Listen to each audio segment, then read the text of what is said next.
Hi నమస్తే, welcome to popcorn Masti YouTube channel. ఎందరో మహానుభావులు అందరికీ నా వందనాలు.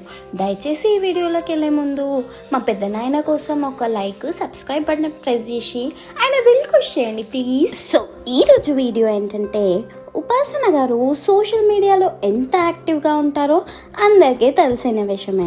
ఉపాసన గారి అత్తమ్మ కిచెన్ అంటూ మెగా ఫ్యామిలీ నుంచి రాబోతున్న కొత్త ప్రోడక్ట్స్ ఇంకా కొత్త వ్యాపారం గురించి లాంచ్ చేసిన సంగతి తెలిసిందే. ఇకపై మెగా ఇంట్లో తినే రుచికరమైన వంటకాలను అందరి చేత అబ్బబ్బో అనిపించేలా అత్తమ్మ కిచెన్ ద్వారా ఈరోజు ఉమెన్స్ డే సందర్భంగా ఉపాసన గారు మా అత్తమ్మ 60 ఏళ్ళ ఏజ్ లో కూడా అత్తమ్మ కిచెన్ ద్వారా వ్యాపారవేత్తగా కొత్త అవతారం ఎత్తారు. ఇలానే దేశమంతటా అత్తమ్మలు, అమ్మలు వ్యాపారవేత్తలుగా మారితే